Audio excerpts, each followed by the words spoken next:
Hello, today is Thursday, November 19th. I'm just going to talk you through what you need to do today for science class.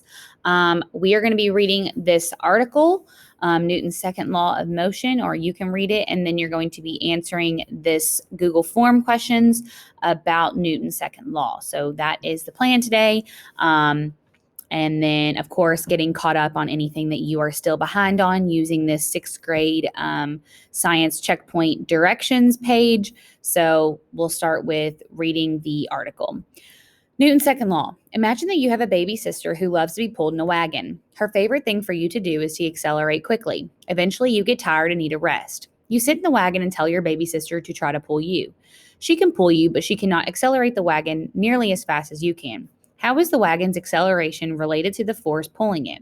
How is the acceleration related to the wagon's mass? What is Newton's second law of motion? According to Newton's second law of motion, acceleration depends on the object's mass and on the net force acting on the object. Acceleration is the rate at which an object's motion changes. Mass is how much matter makes up an object. Net force is the sum of all forces acting on an object. Mathematically, this relationship can be written as acceleration equals net force divided by mass, or net force equals mass times acceleration. In our wagon example, Newton's second law says that the acceleration of the wagon depends upon how much pulling force is used to move it, divided by its mass. So how can you increase the acceleration of the wagon? One way to increase acceleration is by changing the force. If the mass is constant, acceleration and force change in the same way. In other words, if the mass of the wagon does not change, then increasing the force used to pull it will also cause the acceleration to increase. That makes a lot of sense if you think about it. If you pull harder on the wagon, its acceleration increases.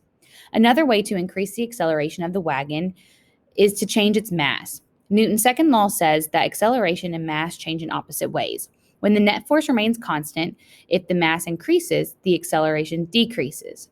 If the mass decreases, the acceleration increases. That makes a lot of sense too. If you pull on the wagon when your sister is sitting in it, but suddenly a friend jumps into the wagon with her, causing the mass to increase, the wagon's acceleration will decrease. It will start to slow down, unless you change the amount of force you are using to pull it. How does mass affect acceleration? Think about a golf ball. If you roll a golf ball gently, it will not move very fast. If you roll a golf ball with more force, it will move much more quickly. What would happen if you use the same force with a bowling ball? The bowling ball has more mass than the golf ball, so the bowling ball will move much more slowly than the golf ball when the same unbalanced force is applied. Football practice provides another example of Newton's second law. In the two pictures below, the football players are pushing with the same amount of force in both pictures. However, the mass of the sled is smaller in the picture on the left. Because another player is not standing on it than the one in the picture on the right. Therefore, the sled on the left accelerates more than the one on the right. How does force affect acceleration? Look at the two pictures below. One person is pushing the car on the left. The car has a large mass and it does not accelerate very much. In the picture on the right, several people are pushing the car. The mass of the car is the same as in the left-hand picture, but the force is greater. Therefore, the car on the right accelerates more.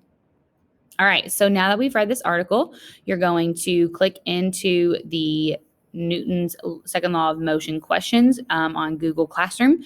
You're going to answer those questions. And then, like I said, when you're finished, you need to make sure that you're getting caught up on anything that you are behind on, any red or yellow checkpoints, and also any focus areas that you have still not completed. If you have any questions, please talk to your science teacher. Have a wonderful day.